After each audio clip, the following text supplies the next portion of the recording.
A poor man was married to a beautiful woman. The man and his wife never quarreled. The husband loved his wife. The wife loved her husband. They were very happy. But this happy couple had a rich, handsome neighbor. He saw the poor man's beautiful wife, and he fell in love with her.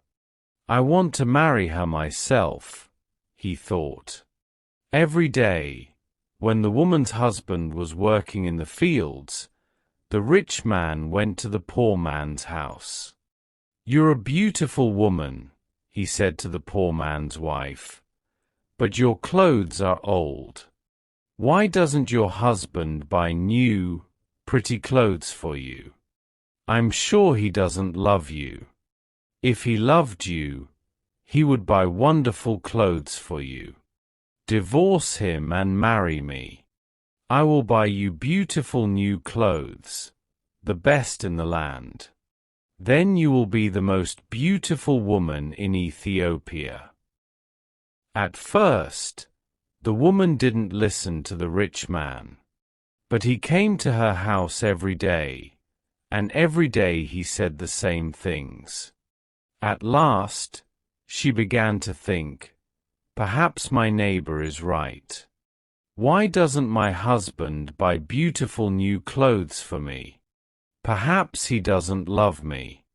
That night, she said to her husband, "Look at me, husband. My clothes are old and ugly. I want new ones. Buy me some new clothes." Her husband smiled at her. "You don't need new clothes," he said. "You are the most beautiful woman in the world to me." She was angry. "Don't you love me?" she said. "If you love me, buy me a new dress." Her husband loved his wife, and he wanted to please her. "I have only a little money," he thought, "and I need a new plow. But I want my dear wife to be happy."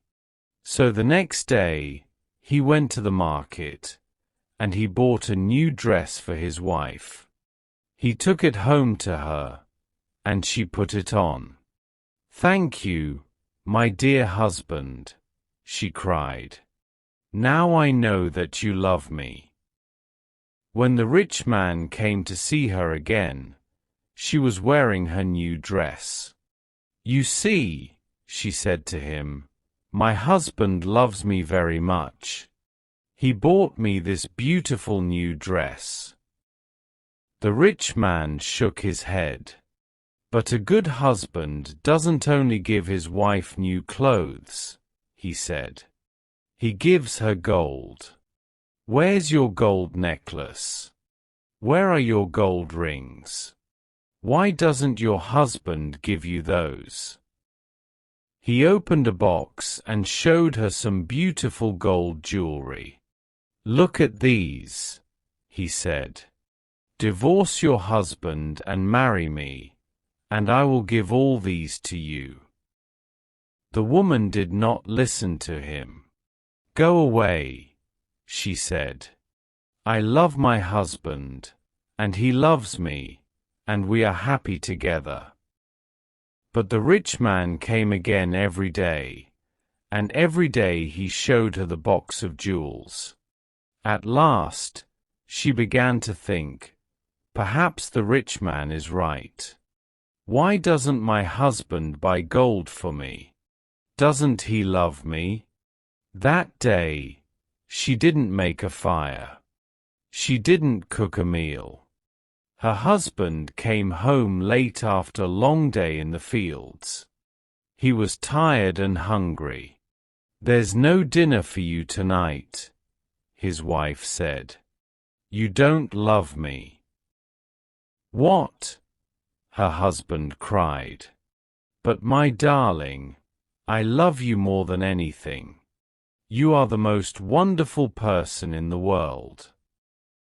Then why don't you buy me some gold jewelry?" she said. When a man loves his wife, he gives her a gold necklace and rings for her fingers. Her husband looked worried. I spent money on her new clothes, he thought. How can I find more for gold? I'll go and see my brother. Perhaps he will lend me the money. I must buy gold for my dear wife. I want her to be happy. The next day, he went to visit his brother. Lend me some money, brother, he said, and I will work for you in your field. All right, his brother said, but you must work hard. There are many stones in my field, and you must move them all away. Her husband agreed and took the money. He went to the market and bought some gold jewelry. Then he took it home to his wife. His wife was very happy. She put the necklace round her neck and put the rings on her fingers. Look at me, she said. Am I not beautiful? You're very beautiful, her husband said. If you are happy, I am happy. She put her arms around his neck. Thank you, my dear husband, she said.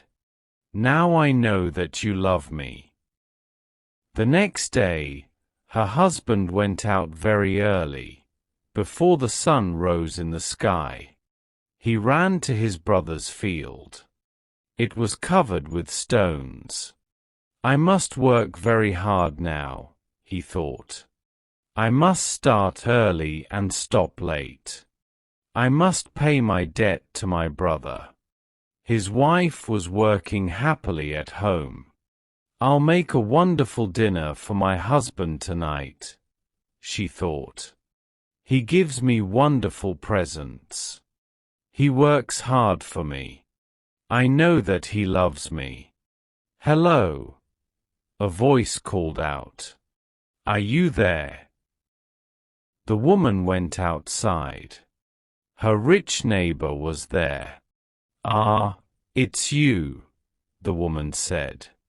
Listen, neighbor, you were wrong about my husband. Yesterday he bought me this beautiful jewelry. He loves me very much, and I love him. I will not divorce him. I will not marry you. The rich man was worried. Her husband loves her too much, he thought. If I want her, I must be clever. At last, he said, Your husband gave you clothes and jewelry, but I can give you more than that. What?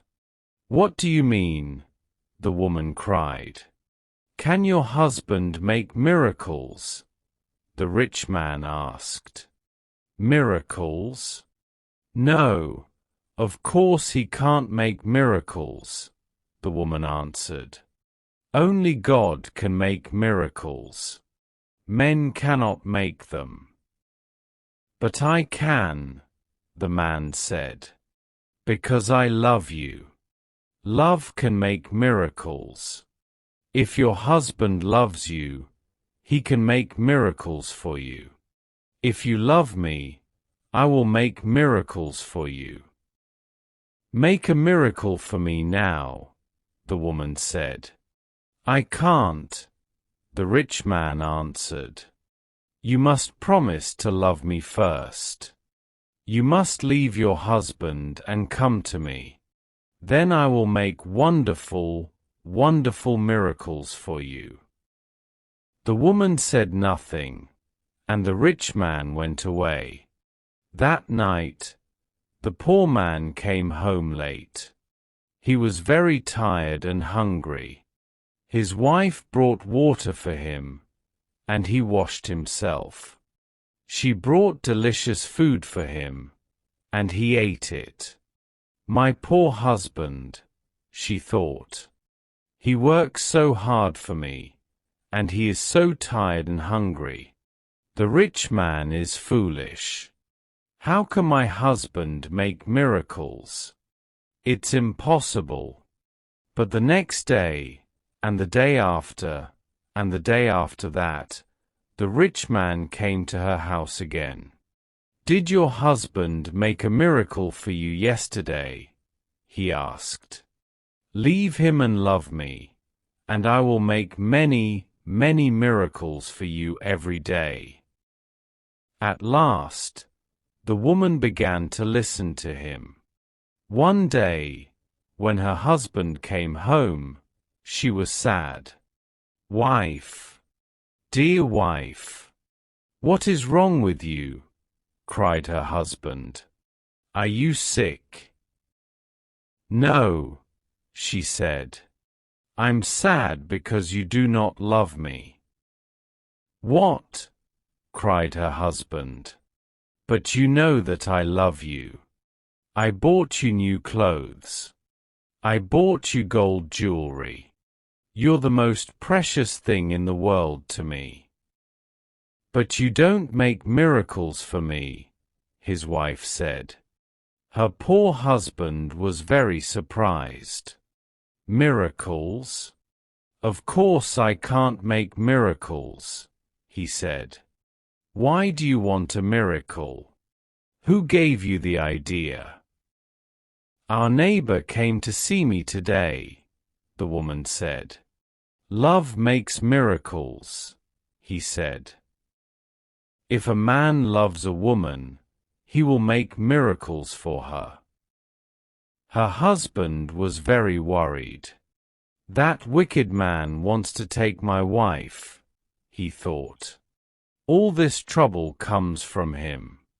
When he first came here, she wanted new clothes.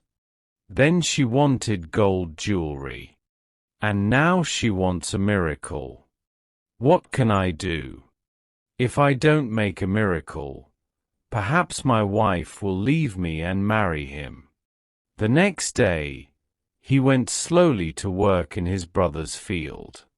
"I must pray," he thought. "Only God can help me now." He looked up to heaven. "O Lord God," he prayed, "please help me to make a miracle. I love my wife, and I want to keep her. Don't let this rich man take her from me." He worked all morning. He was moving stones from his brother's field. In the middle of the day, he sat down under a tree to rest. A man was sitting there already. "Who are you?" the poor man asked. "I am a wizard," answered the man, "and I have a gift for you. Look, here are 2 sticks. They make miracles." "Miracles?" the poor man said. He was happy now. "What kind of miracles?" "If you touch a person with the first stick," the wizard said, "he will become a donkey." The poor man thought of the rich man, and he smiled. "A donkey," he said. "That's very good. And if I touch him with the second stick, what will happen?" "He will become a man again," said the wizard. The poor man took the sticks and jumped up. "Oh, thank you, my friend," he said. "I prayed to God, and he sent you to me. Now I can keep my wife and punish my enemy." He ran home. "Wife," he called out, "come here. I'm going to make a miracle." His wife came out of the house. "A miracle," she said. "What miracle?" "Look," said her husband. He touched her with the first stick. At once, she became a donkey. She lifted her head and tried to speak, but she could not. He was all she could say. Her husband touched her with the other stick. At once, she became a woman again. "Husband, that's wonderful," she said. "It's a real miracle. How did you do it?" "I prayed to God," her husband said, "and he helped me. And now, wife, I'm going to punish my enemy." "Your enemy?" said his wife. "Who is that?"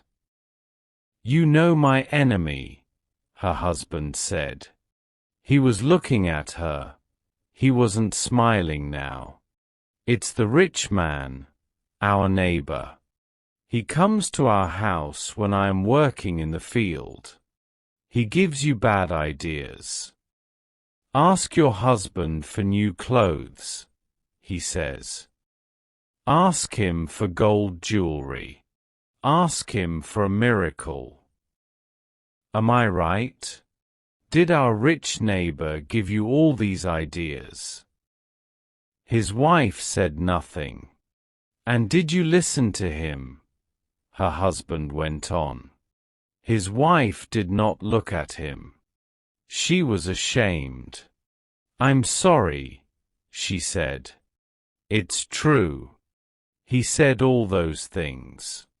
He wanted me to divorce you and marry him, and I listened to him." "And do you want to divorce me and marry him?"